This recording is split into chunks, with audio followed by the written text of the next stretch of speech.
하나님은 지금도 우리 가운데 살아 계십니다. 살아계신 아버지 하나님 앞에 모두 함께 일어나셔서 우리 왕이신 예수님 찬미함으로 예배에 나아갑니다. 예수 우리 왕이여, 예수 우리 왕이여, 이곳에 오셔서 보좌로 주여 임하사 찬양을 받아주소서. 주님을 찬양하오니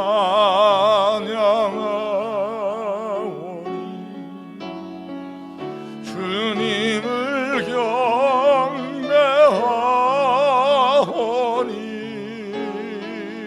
왕이신 예수여 오셔서 좌정하사 다스리소서.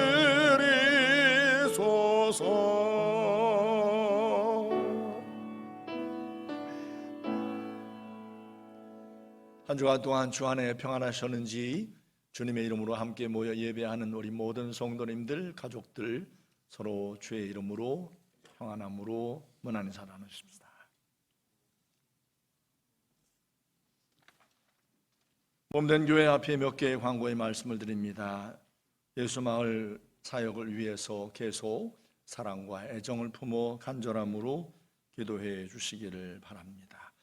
올해 우리 대학교의 표어는 성령 충만하여 풍성한 말씀, 신령한 노래, 감사한 마음 넘치는 교회로 서자입니다.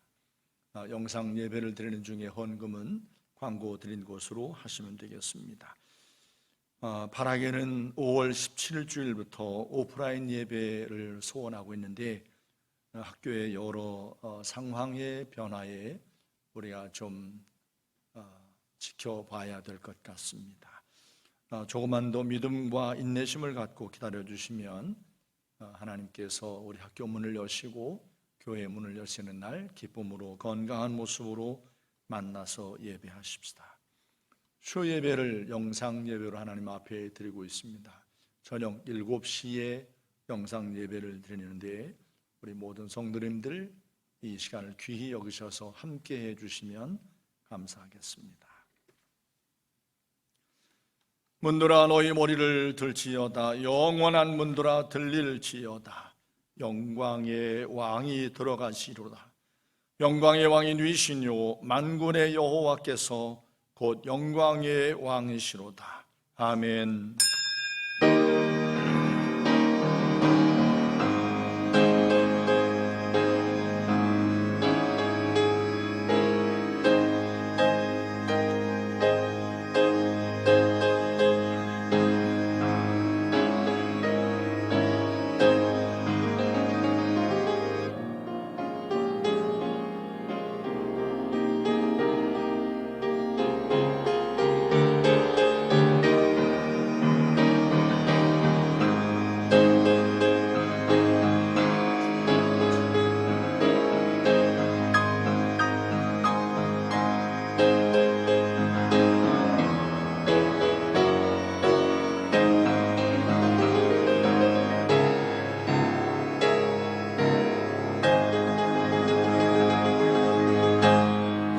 살아계셔서 우리와 언제나 동행하시는 아버지 하나님, 이 땅에 있는 모든 것을 하나님께서 창조하신 창조주 여호와 아버지 하나님, 주님의 독생자 예수 그리스도의 십자가의 핏값으로 하나님 앞에 거듭나고 값주고 산 하나님의 백성들이 오늘도 주님 앞에 함께 모여 주님 앞에 머리 숙여 경배하며 예배하오니 우리 예배를 통하여 주님만 홀로 영광을 받아 주옵소서. 죄와 허물로 죽었던 자들이요 이 땅에 그 어떠한 것도 참된 소망이 없었던 자들이었는데 우리 주님 십자가의 피 흘려 죽으심으로 우리를 새롭게 새로운 피조물로 지으셔서 참된 부활의 산 소망을 갖게 해주셨사오니 감사합니다. 찬양합니다. 영광을 올려드립니다. 오늘 하나님 앞에 온 마음을 다하여 한 시간 주님 앞에 올려드리는 모든 예배를 통하여 주님만 홀로 영광을 받아 주옵소서.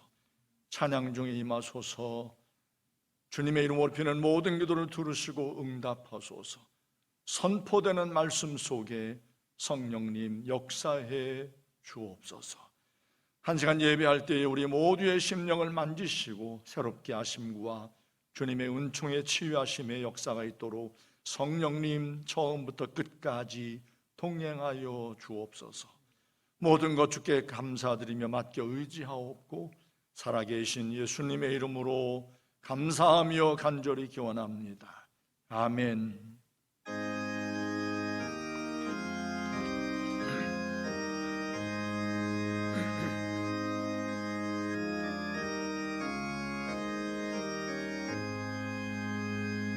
만복의 근원 하나님, 온 백성 찬송 드리고 저 천사여 찬송하세. 찬송 성부 성자 성령 아멘.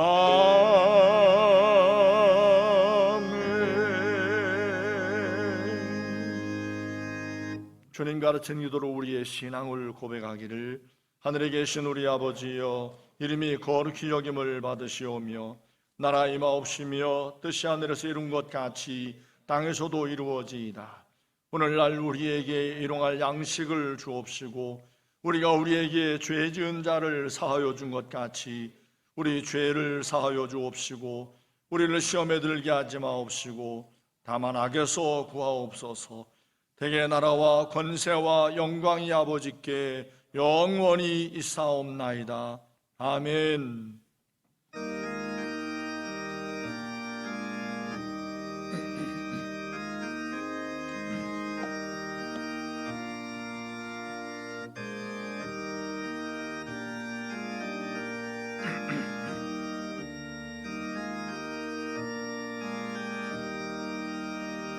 참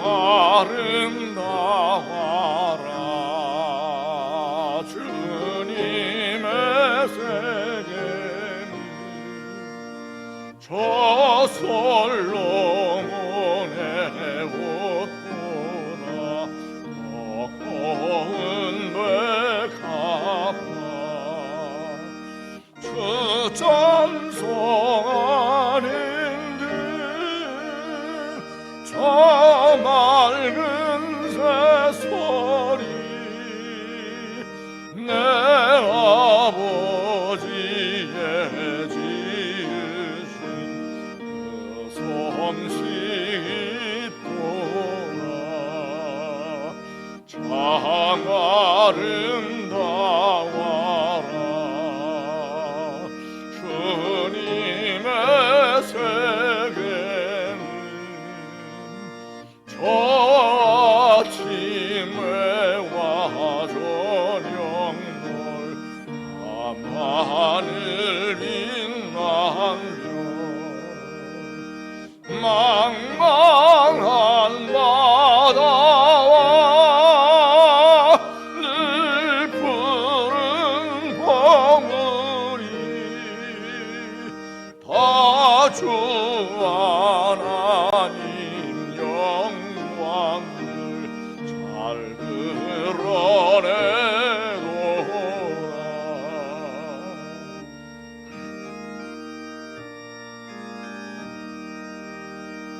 참 아름다워라 주님의 세계는 저 산에 부는 바람과 잔잔한 시냇물 그 소리 가운데 그 음성 들리니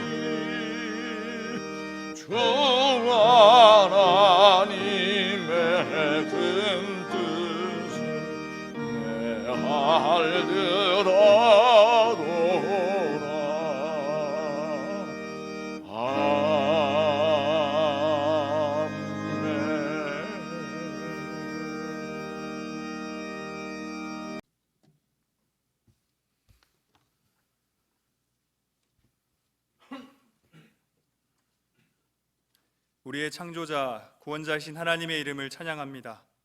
복 있는 사람은 악인들의 꾀를 따르지 아니하며 죄인들의 길에 서지 아니하며 오만한 자들의 자리에 앉지 아니하고 오직 여호와의 율법을 즐거워하여 그 율법을 주야로 묵상하는도다. 그는 시냇가에 심은 나무가 철을 따라 열매를 맺으며 그 잎사귀가 마르지 아니함 같으니 그가 하는 모든 일이 다 형통하리로다. 악인들은 그렇지 아니하며 오직 바람에 나는 겨와 같도다. 그러므로 악인들은 심판을 견디지 못하며 죄인들이 의인들의 모임에 들지 못하리로다. 무릇 의인들의 길은 여호와께서 인정하시나 악인들의 길은 망하리로다. 아멘. 심판자 되신 하나님, 우리가 지금까지 걸어온 우리의 인생길을 돌아봅니다. 복 있는 사람은 악인들의 꾀를 따르지 아니하고 죄인들의 길에 서지 아니하고 오만한 자들의 자리에 앉지 않는다고 하셨습니다. 대신 오직 여호와의 율법만을 즐거워하면서 율법을 주야로 묵상한다고 하셨습니다. 우리의 인생은 그토록 열심을 다해 최선을 다해 달려가고 있는 우리의 인생은 어떤 모습인지 이 시간 잠잠히 돌아봅니다. 악인들의 꾀를 따를 때, 죄인들의 길에 설 때, 오만한 자들의 자리에 앉을 때 얻게 되는 순간의 만족, 이 기쁨에 흔들리지 않길 원합니다. 정말 하나님의 말씀만을 즐거워하는 자가 되길 원합니다. 당장 내가 원하는 것을 합리화시켜줄 말씀만을 찾고 내 마음에 드는 말씀만을 기억하는 것이 아니라 하나님의 말씀 한 글자, 한 구절, 한 장, 한 권도 빠짐이 없이 모든 말씀을 즐거워하며 그것을 날마다 묵상하는 자가 되길 소망합니다. 복된 삶은 말씀과 함께하며 말씀으로 사는 삶임을 고백합니다. 시편의 저자의 고백과도 같이 말씀과 함께하여서 복된 삶, 시냇가에 심은 나무가 철을 따라 열매를 맺으며 그 잎사귀가 마르지 아니하는 삶을 살길 원합니다. 여호와께서 인정하시는 유일한 길, 의인들의 길을 향해 나아가고 또 그 길을 평생토록 담대히 그리고 기쁨으로 걸어가길 기도드립니다. 우리 중앙대학교의 머리가 되시며 주인 되신 하나님, 한몸된 대학교의 공동체 모든 구성원들을 위해 기도합니다. 하나님의 가장 선하고 아름다운 뜻 아래 우리 대학교의 공동체는 가장 완벽한 하나의 몸을 이루었음을 믿습니다. 각자의 나약함과 강함이 서로를 채워주며 하나님을 향한 동일한 믿음이 우리를 하나 되도록 합니다. 비록 지금 우리가 서로의 얼굴을 마주하며 교제하고 예배드리지 못한 채 적지 않은 시간이 흘러가고 있지만 이 시간 가운데서도 우리 대학교회를 향한 하나님의 뜻은 변함이 없음을 압니다. 하나님, 이전보다 더 서로가 서로를 사랑하며 서로를 세워가고 서로를 품길 소망합니다. 죽음도 막지 못했던 영원하며 무한하신 하나님의 그 사랑을 우리에게 허락하셔서 우리 대학교회 가운데 그 사랑이 이전보다 더 넘쳐날 수 있길 기도드립니다. 영적으로 혹은 육적으로 혹은 또 다른 이유들로 인해 지치고 아픈 영혼들이 있다면 그들을 함께 품을 수 있길 소망합니다. 코로나19로 인해 혹시라도 우리의 시야가 좁아졌다면 다시 시야를 넓혀주셔서 우리 대학교의 공동체를 바라보게 하시고 한몸된 공동체를 향한 하나님의 놀랍고 아름다운 뜻과 사랑을 깨닫게 하여 주시길 기도드립니다. 역사의 주관자가 되신 하나님, 이 대한민국 땅을 긍휼히 여겨 주시길 기도드립니다. 하루가 멀다 하고 영화보다도 소설보다도 심각하고 충격적이며 슬픈 소식들이 들려옵니다. 입에 담기도 무서운 범죄들이 끊임없이 쏟아져 나오고 머릿속에 떠올리기에는 가슴이 너무나 아픈 슬픔의 소식들이 계속되고 있습니다. 하나님, 이 대한민국 땅이 큰 아픔 가운데 있습니다. 사람들은 정부를 향해, 국회를 향해 이 아픔을 치료하고 다시는 그러한 문제가 생겨나지 않게 하라고 아우성치지만 우리는 그것이 진정한 답이 될 수 없음을 압니다. 하나님의 위로와 하나님의 사랑이 그리고 하나님의 지혜가 이 대한민국 가운데 그 어느 때보다도 필요합니다. 하나님, 이 대한민국 땅을 긍휼히 여겨 주소서. 극악무도한 범죄자들로 인해 생명을 잃고 큰 상처를 입은 수많은 피해자들과 가족들을 위로하시고 아무도 생각하지도 못한 사건과 사고들로 인해 큰 고통 가운데 빠지고 가족들을 잃은 자들을 또한 위로하여 주시길 기도드립니다. 한국 땅의 교회와 성도들이 진정한 소금과 빛이 되어 아픔과 절망 가운데 빠져 갈 바를 알지 못하고 있는 이 대한민국 땅 가운데 하나님의 위로와 사랑 그리고 그 지혜를 전하길 소망합니다. 19세기 말 조선 땅 가운데 수많은 선교사들을 통해 그들의 핏값을 통해 전해진 복음으로 이 땅이 회복되며 복음이 전역으로 퍼져나갔던 것 같이 지금 이 시대에도 이와 같은 복음의 놀라운 역사가 다시 한번 일어나길 기도합니다. 하나님, 2020년 5월 3일 현재 우리 앞에 펼쳐진 세상의 모습과 우리의 삶의 모습은 우리에게 다른 무엇이 아닌 진실된 기도와 예배를 요청하고 있음을 고백합니다. 하나님 앞에 더욱더 기도하며 더욱더 예배하길 원합니다. 우리의 간절한 기도와 우리의 진실된 예배를 받아주소서. 오늘 우리의 예배 가운데 드려지는 모든 기도와 찬양 그리고 말씀 선포 가운데 하나님만을 기억하길 소망하며 그리고 그 가운데 하나님께서 크신 은혜를 허락하실 것을 기대하며 우리의 마음과 목숨과 힘과 뜻을 다하여 사랑하는 예수 그리스도의 이름으로 기도드립니다. 아멘.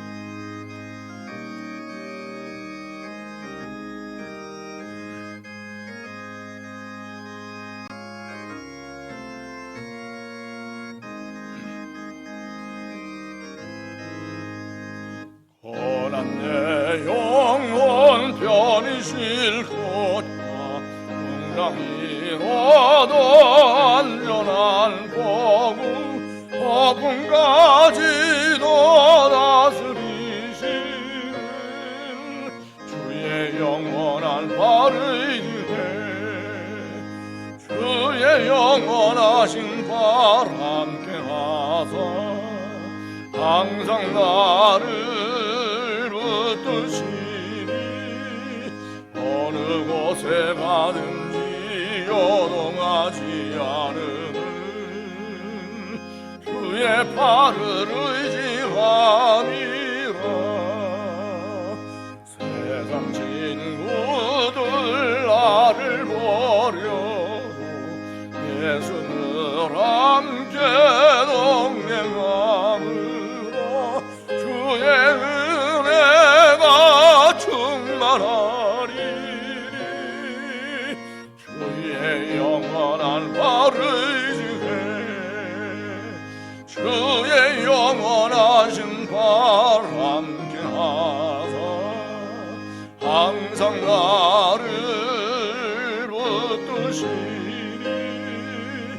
어느 곳에 가든지 요동하지 않음은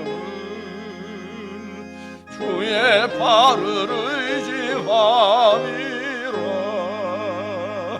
만일 믿음이 연약해져도 미리 예비한 힘을 주시며 위태할 때도 한도하시는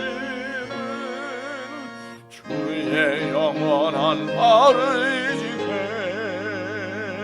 주의 영원하신 발 함께 하사 항상 나를 붙드시니 어느 곳에 가든지 요동하지 않은 주의 발을 의지함이라.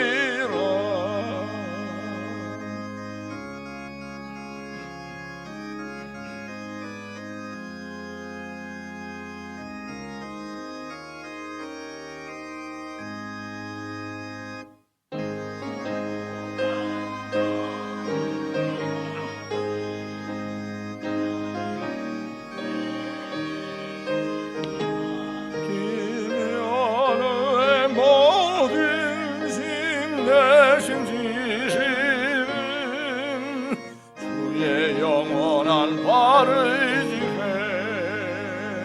주의 영원하신 발 함께 하사 항상 나를 붙드시니 어느 곳에 가든지 요동하지 않음은 주의 발을 의지함이라.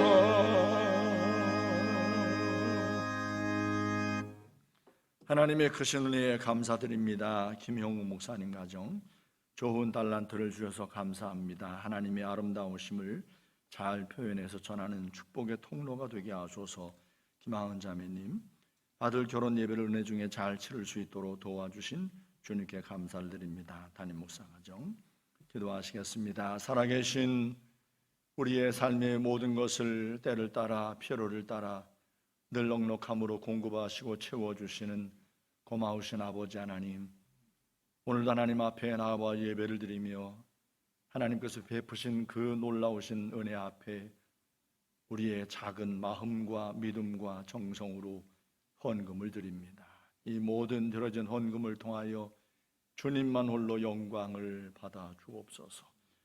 이 땅을 사는 날 동안 우리 모든 성도들의 삶과 저들 모두 행하는 일들 가운데 언제나 하나님의 은택이 넘침으로 늘 축복을 이웃에게 흘려보내는 축복의 통로의 삶이 되게 해 주옵소서.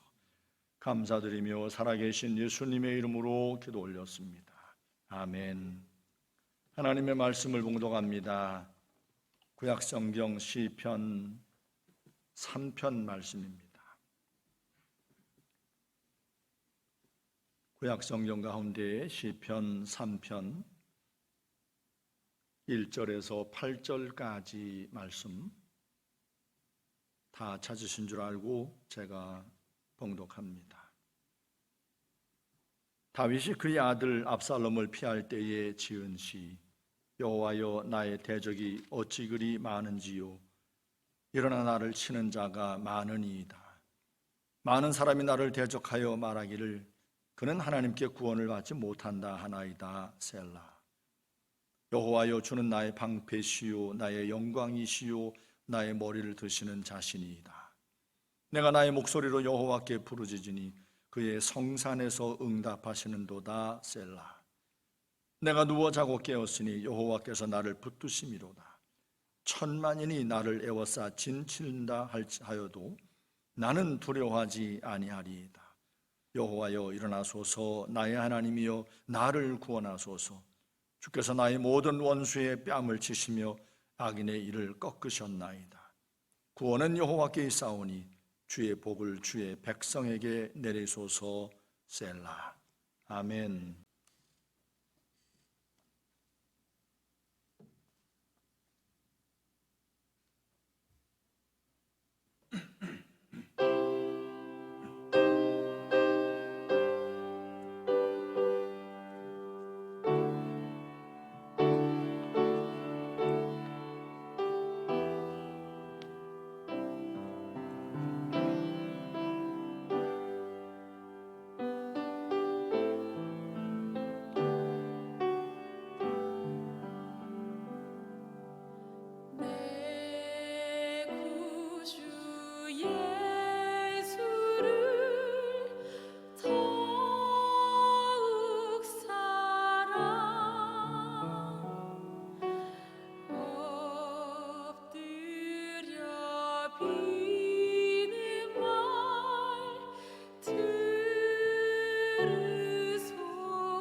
아멘.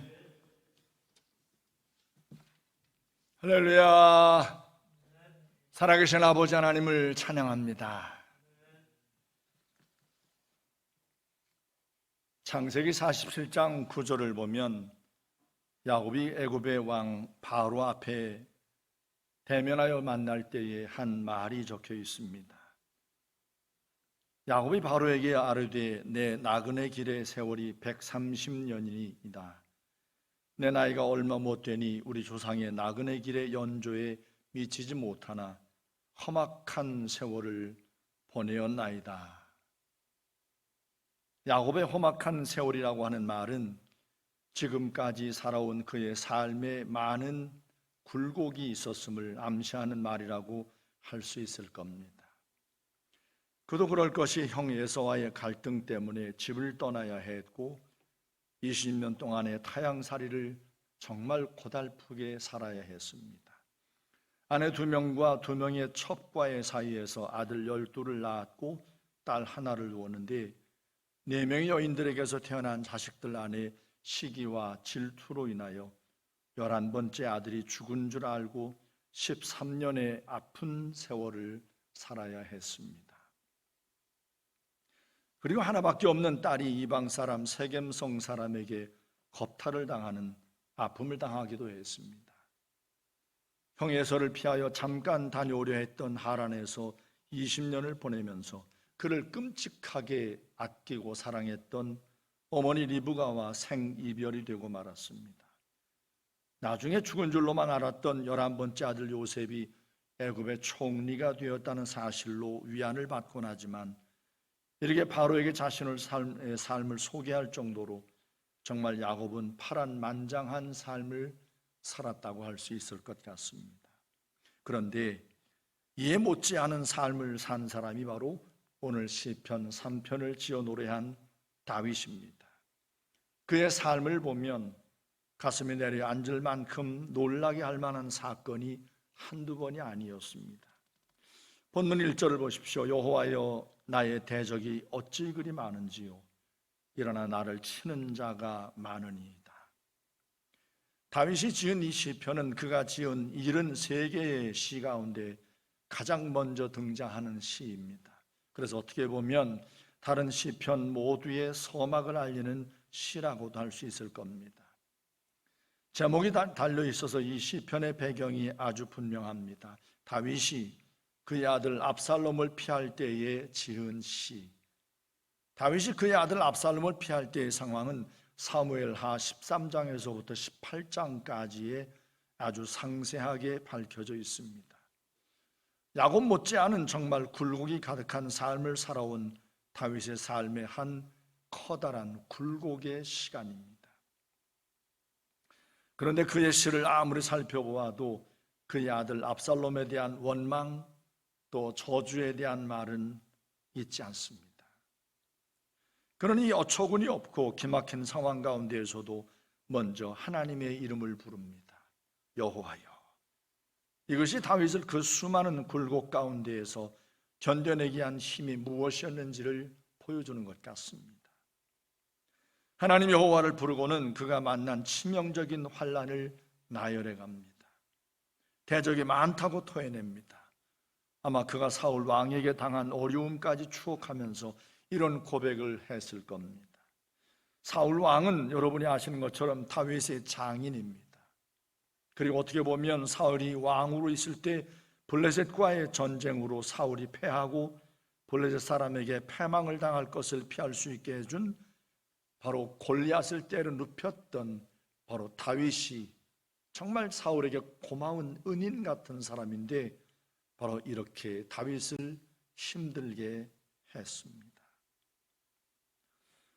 사울 왕이 사위가 된 이후에 다윗은 사울 왕이 그의 생명을 상하게 하려 하여 3년 동안을 도피 생활을 해야 했습니다. 심지어 베들레헴에 살고 있던 그의 모친을 모압 땅으로 피신을 시켜 놓아야 했습니다. 결국 사울 왕의 추적을 견디지 못하고 이스라엘과 적대적 관계에 있던 블레셋에 망명을 하기까지 합니다. 첫 번째 망명에서는 위장 망명이 들통이 나면서 그들 앞에서 미친 척을 하면서 모면을 했습니다. 두 번째 망명은 성공은 했지만 자칫 그의 조국 이스라엘과 전쟁을 할 처지에 놓일 뻔도 했습니다. 결국 하나님의 은혜로 말미암아 이스라엘의 왕의 자리에 앉아 정말 성군으로 통치를 잘 했습니다.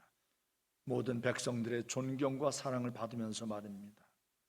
그리고 주변에 있는 나라들이 넘보지 못할 정도로 아주 강력한 나라를 만들었습니다. 그런 중에 그는 가장 큰 대적을 만납니다. 바로 그 자신입니다.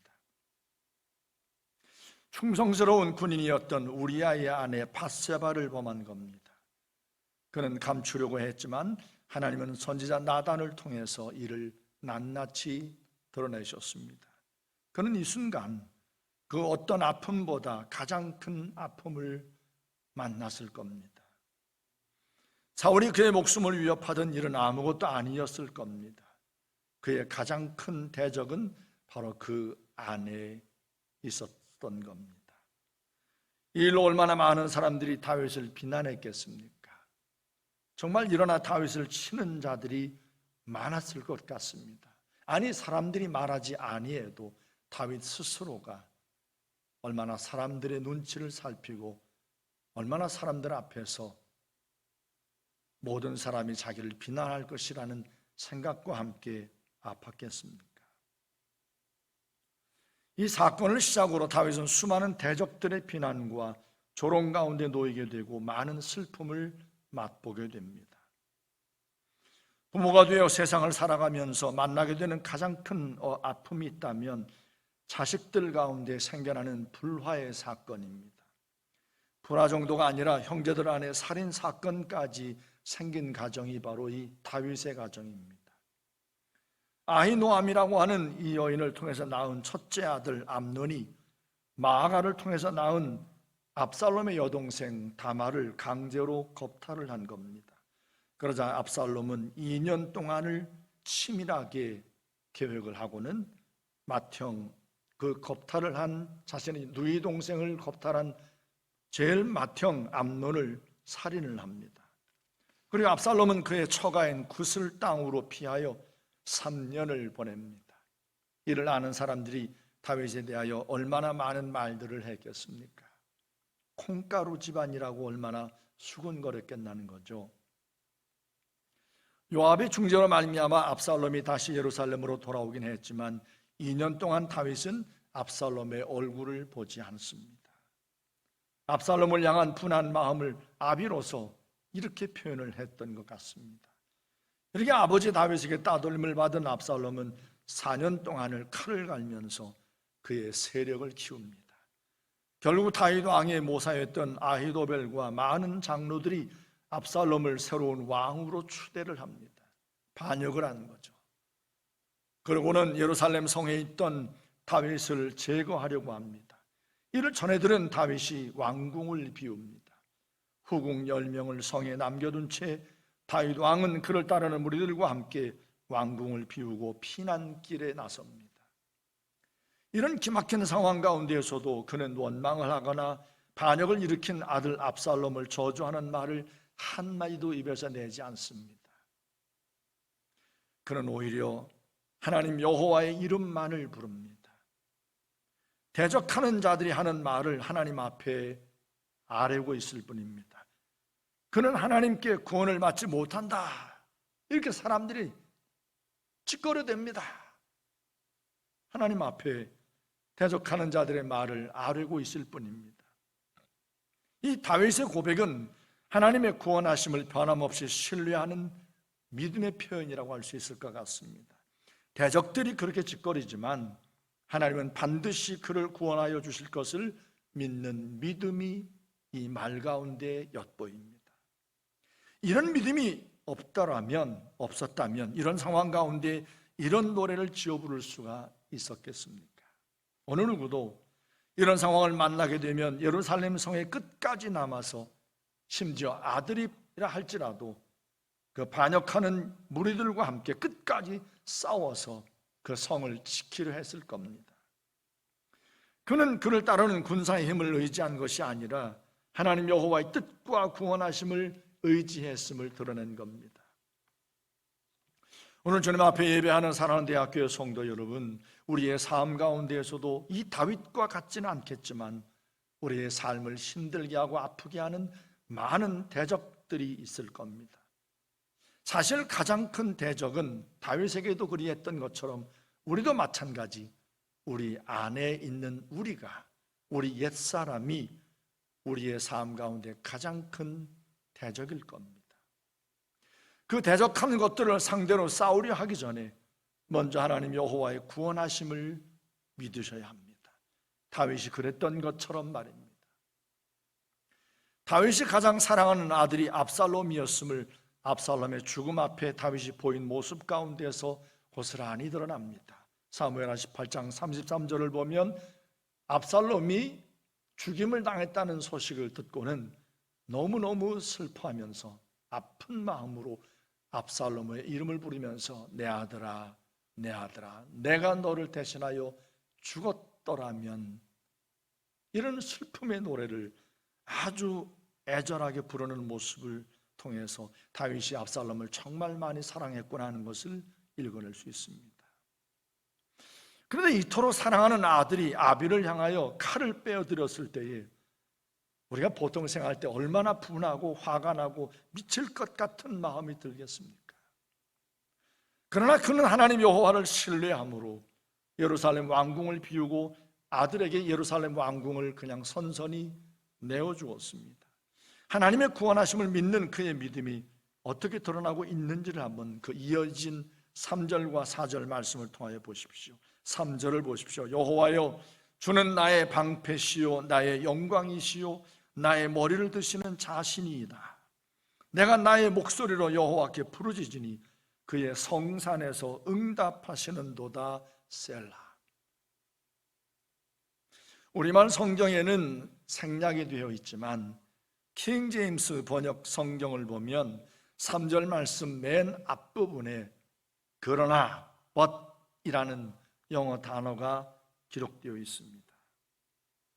이렇게 많은 사람들이, 많은 대적들이 조롱을 하고 저는 하나님 여호와께 버림을 받았다, 구원받지 못한다라고 짓거리지만, 그러나 여호와여, 주는 나의 방패시요 나의 영광이시요 나의 머리를 드시는 자신이다. 하나님 여호와로 말미암아 저는 반드시 하나님의 구원하심의 은혜를 입을 줄로 믿습니다라고 하는 이 표현인 거죠. 2절 말씀 끝부분에 셀라라고 하는 말은 일종의 이 시편 가운데 담겨있는 악상기호와 같은 것으로 잠깐 쉬는 것에 대한 표현으로 우리가 알 수 있습니다. 대적하는 무리들의 아우성 가운데 저들이 하는 말에 맞대응하지 않고 잠시 잠잠히 소리를 내지 않는 모습이라고 할 수 있습니다. 흡사 요한복음 8장을 보면 예수님께서 가늠하다 현장에 붙잡힌 여인을 앞에 두고 예수님 앞에서 아우성을 치는 무리들 앞에서 예수님은 아무런 말씀도 하지 않으셨잖아요. 그리고 뭔가 땅에 뭔가를 쓰시던 그 모습을 연상하는 것 같은 시간입니다. 이 다윗은 정적을 깨고 잠깐 쉰 다음에 그러나 여호와는 나의 방패시오 라는 외침을 고백하고 있습니다. 다윗 왕이 이 믿음이 그대로 드러나는 모습이 그의 왕궁을 비울 때에 그대로 드러납니다. 그 당시에 제사장 사독이 다윗이 왕궁을 떠난다는 사실을 알고는 먼저 하나님의 언약궤를 예루살렘에서 메워내고 먼저 왕궁을 나온 다음에 왕궁에서 나오는 다윗 왕을 기다리고 있었습니다. 이를 안 다윗이 사독을 만납니다. 만나서는 이렇게 이야기합니다. 사무엘하 15장 25절 왕이 사독에게 이르되 보라 하나님의 궤를 성읍으로 도로 메어가라. 만일 내가 여호와 앞에서 은혜를 입으면 도로 나를 인도하사 내게 그 궤와 그 계신 데를 보이시리라. 그러나 그가 이와 같이 말씀하시기를 내가 너를 기뻐하지 아니한다 하시면 종이 여기 있사오니 선히 여기시는 대로 내게 행하시옵소서 하리라. 다윗 왕의 말 속에 그가 다시 왕의 자리에 앉게 되는 것은 하나님 여호와의 주권 가운데 있다는 사실을 믿는 믿음이 드러나고 있습니다. 곧 주께서 허락하시면 다시 내가 예루살렘 성 안으로 들어와서 하나님 여호와의 궤 앞에서 다시 하나님 앞에 예배하고 제사할 수 있겠다라고 하는, 내가 다시 왕의 자리에 다시 앉는 것은 전적으로 하나님의 주권과 뜻 가운데 있다는 사실을 고백하는 겁니다. 주께서 허락하시지도 않는데 하나님 언약궤를 그가 피난길에 가져간다고 그의 왕권을 지킬 수 있는 것이 아니라는 것을 그가 분명하게 알았던 겁니다. 그는 계속 노래하기를 그의 성산에서 응답하시는도다 라고 하는 고백은 그가 다시 성산 예루살렘에서 하나님 여호와 앞에 설 것을 믿는 믿음이 담겨 있는 고백입니다. 아들 압살롬의 반역을 피하여 떠나는 피난길 중에 그가 하나님 앞에 보였던 모습이 한마디 이 고백 가운데 잘 드러나고 있습니다. 내가 나의 목소리로 여호와께 부르짖으니. 결국 그의 그 심각한 고난의 늪에서 그를 건져내신 하나님을 움직이게 한 것은 바로 그의 간구였습니다. 곧 그의 부르짖음이었습니다. 언제 그의 부르짖음이 있었을까를 짐작할 수 있는 한 절 말씀이 엿보입니다. 사무엘하 15장 30절 말씀 보면 다윗이 피난길에 올랐을 때의 한 장면입니다. 다윗이 감람산길로 올라갈 때에 그의 머리를 그가 가리고 맨발로 울며 가고 그와 함께 가는 모든 백성들도 각각 자기의 머리를 가리고 울며 올라가니라. 어떤 사람이 다윗에게 알리되 압살롬과 함께 모반한 자들 가운데 아히도벨이 있나이다 하니 다윗이 이르되 여호와여 원하옵건대 아히도벨의 모략을 어리석게 하옵소서 하니라. 우리는 이 시편을 아주 부드러운 음성으로 조용조용한 모습으로 읽지만 사실은 다윗의 하나님 여호와를 향한 부르짖음이 이 시편인 겁니다. 하나님께서 그의 부르짖음을 들으시고 하나님이 일하셨습니다. 예루살렘 성에 들어선 압살롬은 아버지 다윗이 궁에 남겨놓은 후궁을 범합니다. 이런 행동은 선왕에 대한 노골적인 반역을 모든 사람들 앞에 드러내는 것이며 힘으로 제압했음을 상징적으로 드러내는 행동이었습니다. 아히도벨이 먼저 계략을 냅니다. 그날 밤 1만 2천 명의 특공대를 움직여 나루턱에 머물고 있는 다윗을 잡아 죽이겠다는 계략을 내는 겁니다. 다윗 왕만 죽이면 그를 따르는 무리들은 주인을 잃은 무리들이 되어 흩어지고 말 것이라는 것을 이제 아주 좋은 계략이라고 압살롬에게 내어놓은 겁니다. 사실 어떻게 보면 왕궁을 나온 다윗과 그를 따르는 무리들은 이 기막힌 상황 가운데 심리적으로 얼마나 위축됐겠습니까? 그리고 육신적으로 얼마나 피곤하겠습니까? 사무엘하 16장 14절 말씀 보면 그들의 그때 당시의 모습을 이렇게 표현합니다. 왕과 그와 함께 있는 백성들이 다 피곤하여 한 곳에 이르러 거기서 쉬니라. 바로 이와 같은 때에 아히도벨이 낸 계략처럼 1만 2천 명의 특공대가 기습적으로 공격을 하면 이게 다윗의 목숨을 거둘 수 있는 정말 좋은 계략이었던 거죠.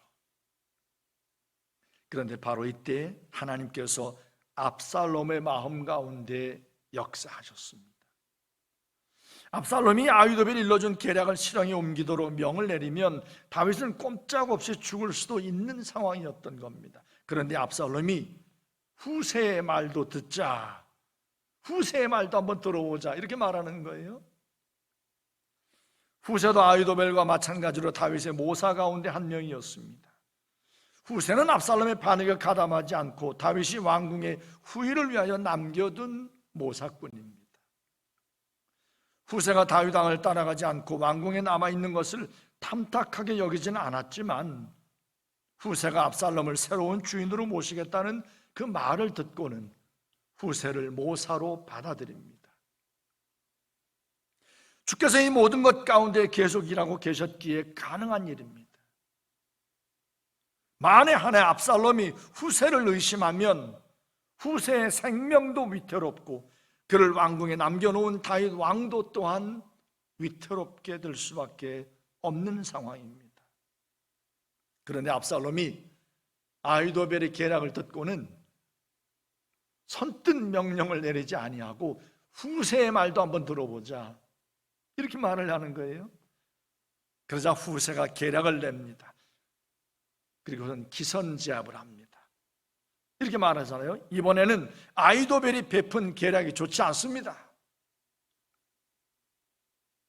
아히도벨이 상당히 기분이 나빴을 겁니다.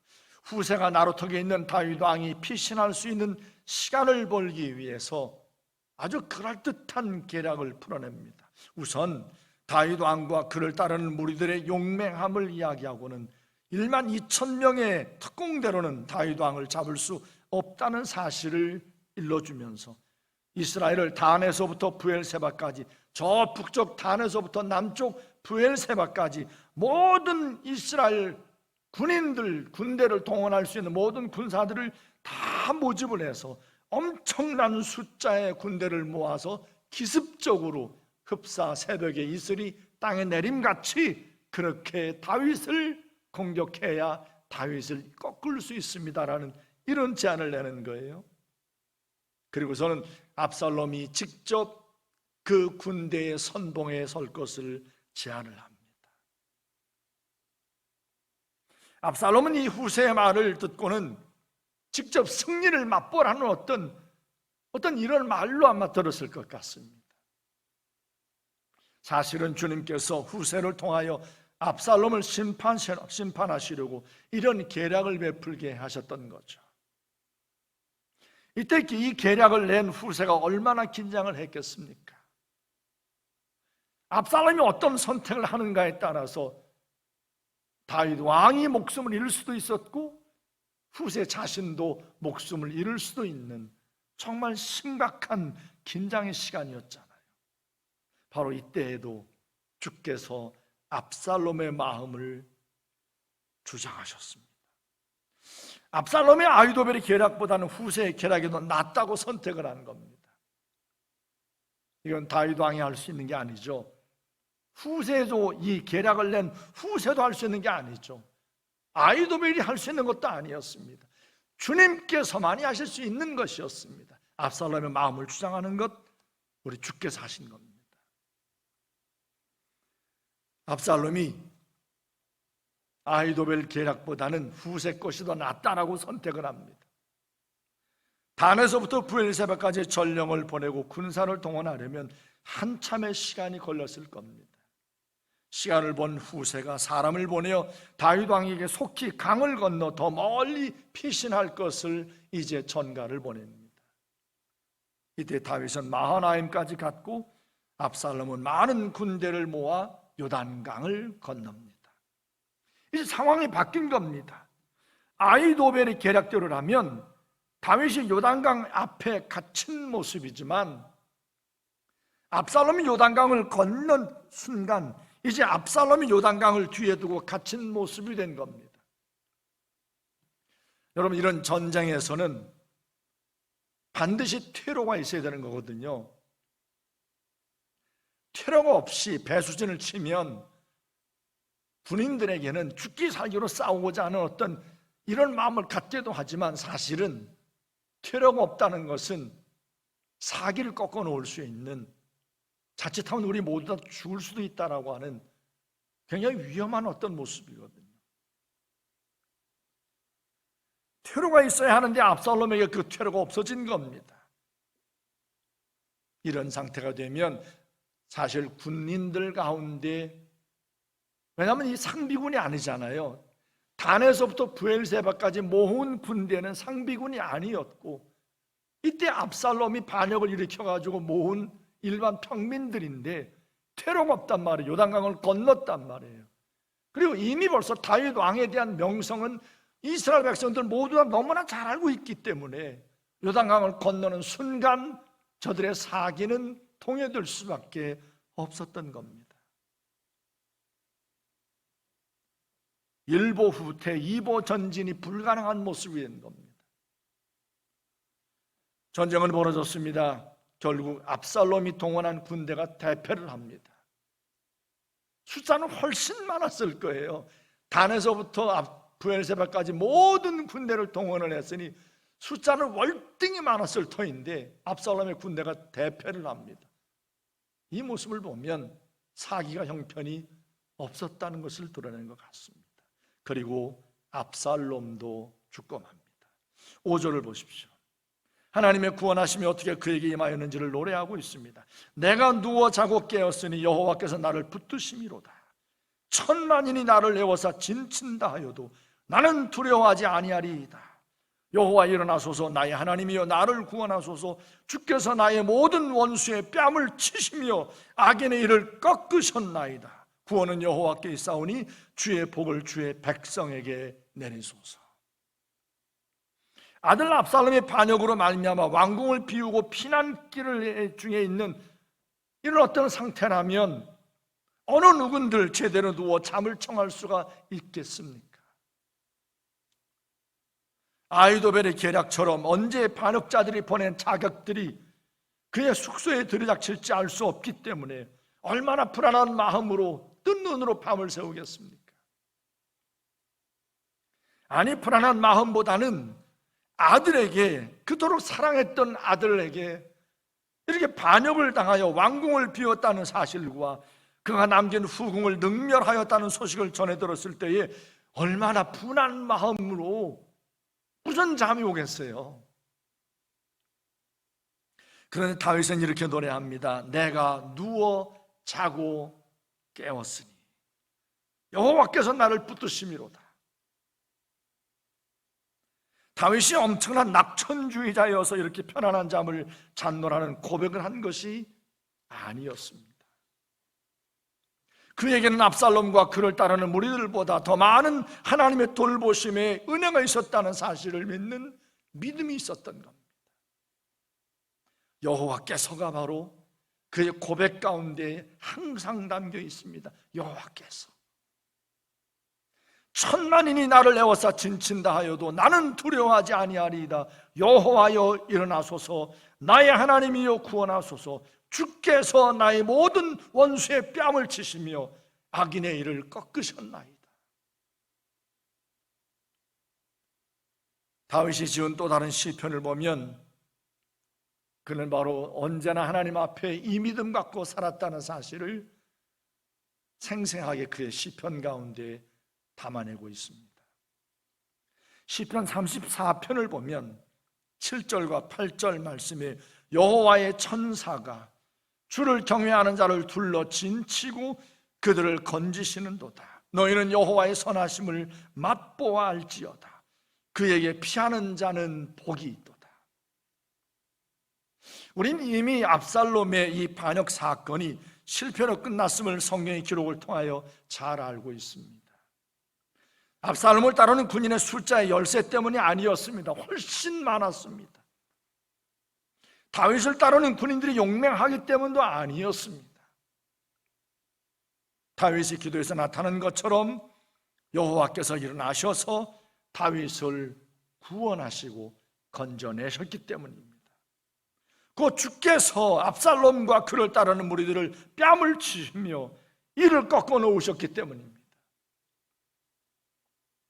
오늘 주님 앞에 함께 예배하는 사랑하는 대학교의 성도 여러분, 우리의 삶을 안전하게 하며 온전한 구원에 이르게 하는 것은 바로 무엇에 있다고 생각하십니까? 우리의 삶을 현저하게 위협하고 있는 코로나19 바이러스 사태로 말미암아 대공황이 올 수도 있다는 이런 이야기를 우리가 듣고 있습니다. 바로 이와 같은 때 우리는 누구를 의지하고 바랄 겁니까? 압살롬이 예루살렘 왕궁을 점령군으로 차지하듯이 코로나19 바이러스가 우리의 삶을 흡사 피난 중에 있는 다윗의 삶처럼 만들어버렸습니다. 전 세계 300만 명이 넘는 사람들이 곤고한 삶을 살고 있고 8만 명이 넘는 사람이 이미 목숨을 잃고 말았습니다. 세상은 백신과 치료약이 속히 나와 우리를 구원해 주기를 바라고 있습니다. 우리도 마찬가지입니다. 그러나 우리에게 이보다 더 소중한 것이 있음을 우리는 놓치지 말아야 합니다. 주께서입니다. 주께서 이 모든 상황 가운데 함께 하시며 일하고 계신다는 사실입니다. 코로나19 바이러스를 통하여 이 모든 일을 허락하신 주께서 우리에게 원하시는 것이 바로 무엇이겠습니까? 우리는 그걸 물어야 합니다. 이런 고난의 때에, 이런 아픔 가운데 이 모든 것을 허락하신 주님께서 우리에게 과연 무엇을 원하시는지 우리는 그것을 먼저 물어야 합니다. 우리는 그것을 물어 주님께서 원하시는 대로 우리의 삶을 바꿔야 합니다. 세상 사람들이 그럽니다. 코로나19 바이러스를 기점으로 해서 BC와 AC라는 표현을 쓰더군요. Before 코로나19, After 코로나19. 우리의 삶에 많은 것들이 달라질 거다. 많은 상황들이 변화될 거다. 예전의 삶으로 돌아가지 못할 거다. 예전과도 같은 일상의 삶으로 우리가 돌아가지 못할 거다는 이런 이야기를 합니다. 맞아요. 우리가 아무렇지도 않게 지금까지 살아왔던 삶의 그 모든 일상들이 아마 다시는 우리의 삶 가운데 주어지지 않을지도 모르겠습니다.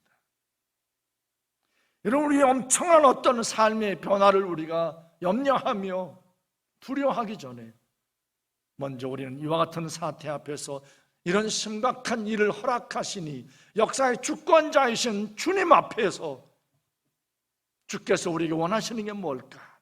하나님의 교회, 우리 하나님의 백성들, 성도들에게 이 마지막 때를 살아가는 우리에게 원하시는 것이 무엇일까를 먼저 주님 앞에 물어서 우리의 삶이 정말 BC와 AC로 코로나19 바이러스 사태 전과 후가 우리의 삶이 완전히 하나님 앞에 온전한 모습으로 주님께서 원하시는 모습으로 바뀌어져야 하나님의 백성, 주님을 경외하는 주님의 백성으로서의 삶이 온전한 모습일 거라 할 수 있을 겁니다. 천만인이 애워서 진친다 하여도 두려워하지 우리가 않을 것은 주께서 우리와 함께 계시기 때문이라는 다윗의 고백이 여러분 모두의 고백이 되실 수 있기를 바랍니다. 이 믿음 굳게 붙들고 이 믿음을 전하고 우리의 유일한 생명이 되시며 복음과 구원이 되시는 예수 그리스도의 십자가와 부활의 생명의 능력을 더욱 힘써 증거하는 삶을 살아가십시다.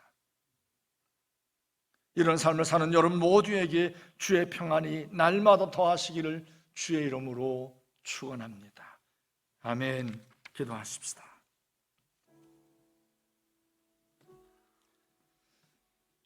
사랑하는 대학교의 성도 여러분,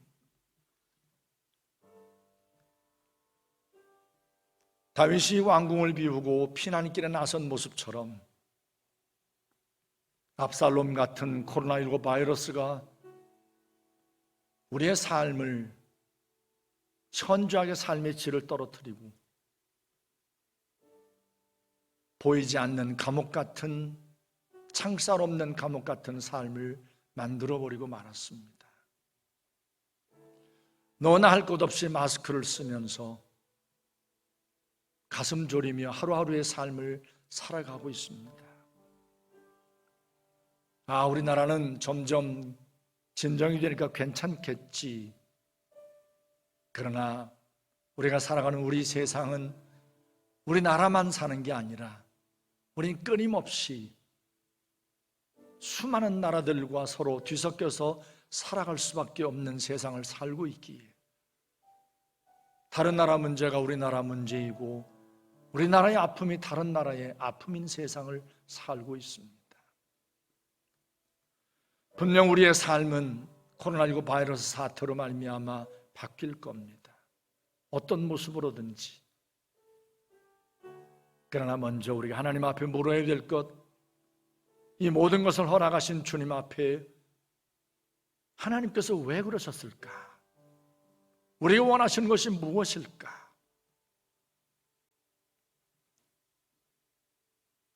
아무런 생각 없이 이 세상 사람들과 함께 뒤섞여서 세속적 가치를 따라가면서 물신주의와 무엇을 먹을까 마실까 입을까에 매여 살았던 이런 삶의 모습들이 이제는 좀 이런 아픔과 함께 바뀌었으면 좋겠습니다. 다윗 왕이 압살롬에게 반역을 당하고 다시 왕궁에 들어와서 그가 하나님 앞에 어떤 마음이었겠습니까? 주님 앞에 어떤 태도로 어떤 삶을 살았었을 것 같습니까? 예전과는 분명 다른 삶을 저가 살았을 겁니다.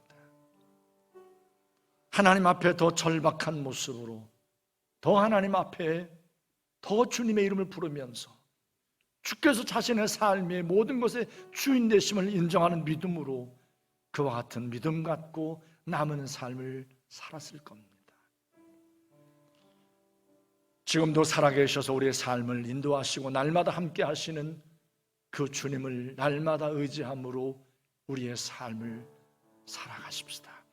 오늘 주신 말씀과 함께 하나님 앞에 한 3분 정도 우리의 모든 삶을 돌아보시면서 하나님 앞에 잠시 기도하는 시간입니다. 살아계신 거룩하신 아버지 하나님 감사합니다. 아버지 하나님, 다윗이 이토록 심한 아버지 하나님의 환난과 고난과 아픔의 때를 만났을 때 아버지 하나님, 저가 의지한 것은 군대의 힘도 아니었고 아들 압살롬을 저주하고 원망하고 불평하는 것도 아니었습니다. 저는 처음부터 끝까지 여호와를 불렀습니다. 오직 주께서 자신의 삶의 모든 것을 날마다 인도하시는 모든 전적인 모든 삶의 주인이 오직 하나님 여호와께 있음을 인정하는 믿음을 갖고 주님의 이름을 불렀던 것을 보았습니다. 우리 사랑하는 모든 대학교의 성도들이 이 땅의 삶 가운데 어떤 삶의 형편 가운데 놓여 있든지 주님의 이름을 부르게 하여 주옵소서. 주께서 나의 삶의 주인 되심을 날마다 인정하며 찬양하며 고백하며 믿음으로 살게 하여 주시옵소서. 주께서 우리 모든 성도들의 삶에 동행하심에 날마다 주님이 우리와 함께 계심에 어떤 환난과 어떤 고난을 만난다 할지라도 우리는 결코 무너지지 않을 것을 믿고 아버지 하나님 여호와를 더욱 이전보다 사랑하며 의지하며 믿음으로 사는 자들이 되게 하여 주시옵소서. 하나님, 언젠가는 코로나19 바이러스가 하나님이 심각한 사태가 끝나기는 끝날 겁니다. 하나님, 우리가 그동안 살아왔던 삶을 아버지 하나님 앞에 심각하게 진지하게 돌아보며 주님께서 원하시는 것이 무엇이었는지, 코로나19 바이러스를 통하여 우리에게 말씀하시는 바가 무엇이었는지 하나님 앞에 묻고 주님 앞에 온전한 주님의 백성답게 그리스도인답게 성도답게 우리의 삶을 새롭게 하는 귀한 은혜의 기회가 될 수 있도록 성령님 역사해 주시옵소서. 살아계신 거룩하신 아버지 하나님, 다윗은 이스라엘의 최고의 장군이었고 최고의 왕이었습니다. 그러나 그가 이토록 심각한 환난을 만난 것을 보면서 아버지 하나님, 우리의 삶에서도 얼마든지 다윗과도 같이 심각한 어려움과 고난과 수많은 대적들을 만날 수 있음을 잊지 않게 해 주옵소서. 그 대적을 만났을 때에, 그 어려움을 만났을 때에 우리가 과연 무엇을 바라보아야 하는지, 대적하는 것들과 함께 맞장서서 싸워야 하는지, 함께 조롱하고 함께 모욕하고 함께 욕을 해야 하는지, 오늘 시편 3편 다윗이 분명하게 우리에게 말씀하여 일러주기를 하나님 여호와의 이름을 부르라, 주께서 이 모든 것 가운데 대장이시고, 주께서 이 모든 것 가운데 건져내시고, 주께서 이 모든 것 가운데 구원의 은총을 베푸심을 믿고 주님을 의지하고 바랄 것을 보여주신 것을 감사합니다. 아버지 하나님, 역사의 주권자이신 아버지 하나님, 우리 모든 인생의 환난과 모든 평안함을 다스리시는 주님, 코로나19 바이러스를 통하여 전 세계 수많은 사람들이 고난과 어려움을 당하고 있습니다. 이 모든 아픔을 통하여 살아계신 역사의 주권자이신 아버지 하나님께서 우리에게 무엇을 원하시는지, 우리 어떤 삶의 태도가 바뀌어야 되는지, 아버지 하나님 앞에 어떤 믿음 갖고 살아야 되는지 하나님의 말씀하시는 바를 귀 기울여 듣게 하시고, 그렇구나, 주께서 내 삶의 주인이시구나, 그렇구나, 주께서 내 삶을 여기까지 인도해 오셨구나, 그렇습니다, 주께서 나의 삶을 지금도 붙들고 계시기에 저는 살고 있는 겁니다. 이미도 믿지 않고 사는 우리 모든 대학교의 성도들이 되게 해 주옵소서. 주님께 모든 것 감사드리옵고 살아계신 예수님의 이름으로 기도 올렸습니다. 아멘. 모두 다 같이 하나님 앞에 함께 일어나셔서 찬송가 478장 찬송을 주 앞에 드리겠습니다.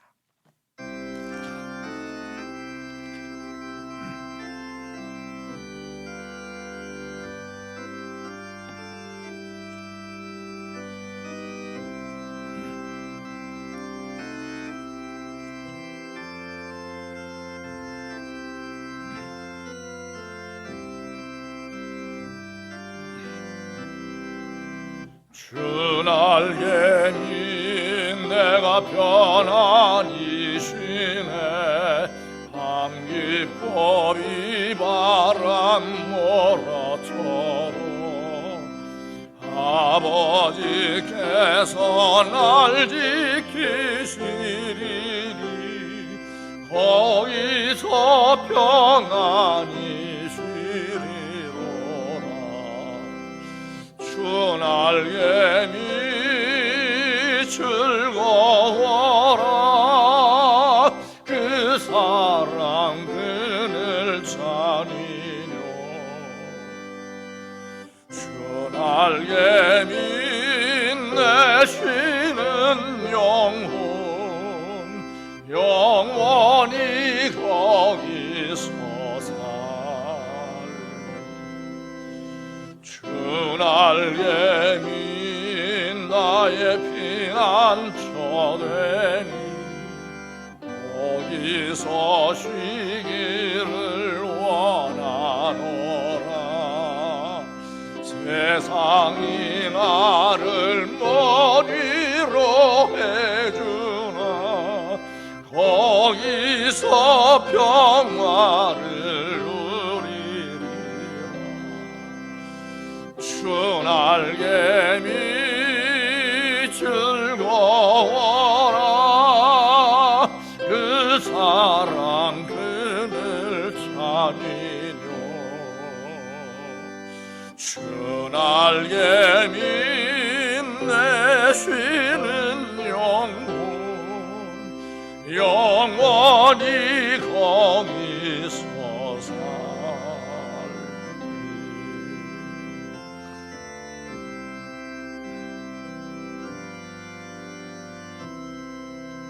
주 날개미 참된 기쁨이 있네. 고달픈 세상 길 가는 동안 나 거기 숨어 돌보심을 받고 영원한 안식을 얻으리라. 주 날개미 즐거워라. 그 사랑 그늘 찬이뇨. 주 날개미 내 쉬는 영혼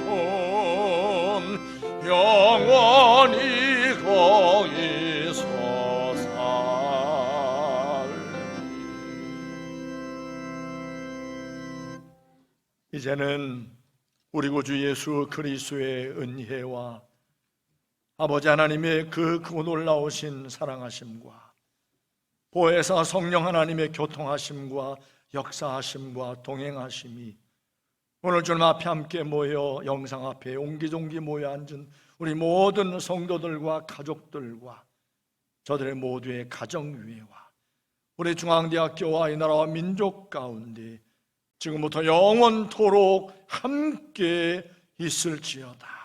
아멘.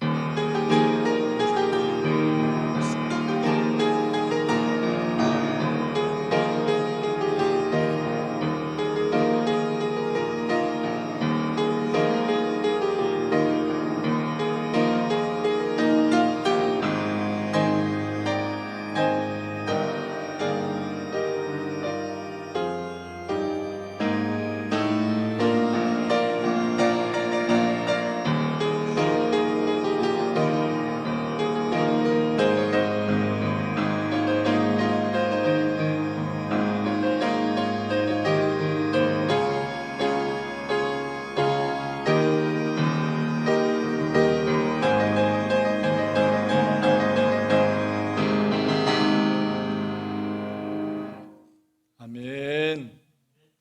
할렐루야. 오늘도 하나님께서 은혜 가운데 우리에게 영상을 통해서라도 이렇게 예배할 수 있도록 하나님이 우리에게 은총을 허락해 주셨습니다.